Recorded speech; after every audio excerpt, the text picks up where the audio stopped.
Hello, everyone.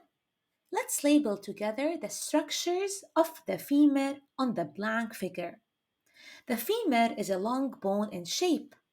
It is located in the thigh. The proximal part of the femur articulates with the pelvic bone.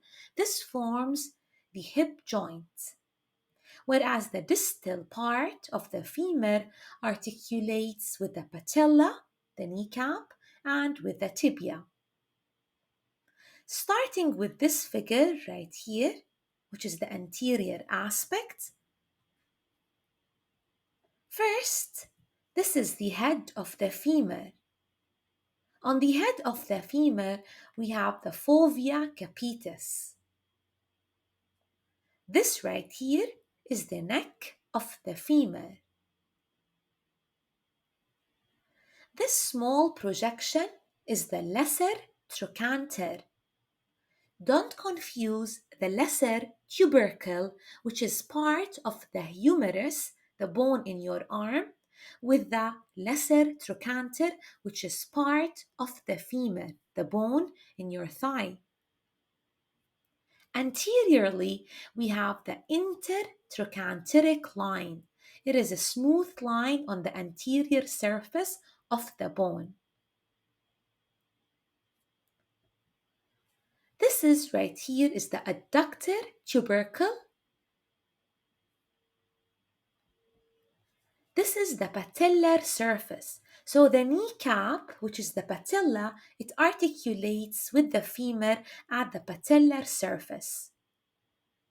The patellar surface is a smooth surface. That's a second hint to identify the anterior aspect of the femur. Moving to the medial condyle, the head always faces medially. Notice how the head must face medially so that it articulates with the hip bone. So the head helps you identify the medial epicondyle from the lateral epicondyle. Lateral away from the head, which is that's the lateral aspect of the bone. Moving to the posterior surface of the femur, first of all, notice on the posterior aspect, we can't see the patellar surface anymore, and we can't see a line. Instead, we have a different structure. Starting with the first structure, this is the head of the femur. This is the fovea capitis. Right here, we can see the lesser trochanter, whereas this is the greater trochanter. So don't confuse the greater tubercle and lesser tubercle on the humerus with the greater trochanter and lesser trochanter on the femur. This right here is the intertrochanteric crest. Anteriorly, we talked about the intertrochanteric line. This right here is the gluteal tuberosity, where the gluteal muscles are attached. On the shaft posteriorly, we have the linea aspera. Right here, we have the medial and the lateral supracondylar lines. So the medial aspect, which is toward the head, that is the medial supracondylar line. This is the lateral supracondylar line. Moving to this right here, this is the medial condyle. Also, this is a condyle.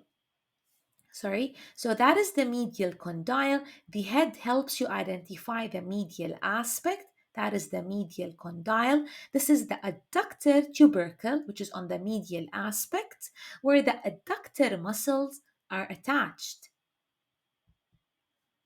This right here is the medial epicondyle. So the tip is the medial epicondyle, whereas this surface right here is the medial condyle. On the opposite side, this surface is the lateral condyle, and this tip is the lateral epicondyle. In between the two condyles, we have the intercondylar fossa, also called the intercondylar notch, between the two condyles. Moving to the anatomy of the patella, which is the kneecap, this right here is the apex. This is the facet. So this is the anterior aspect.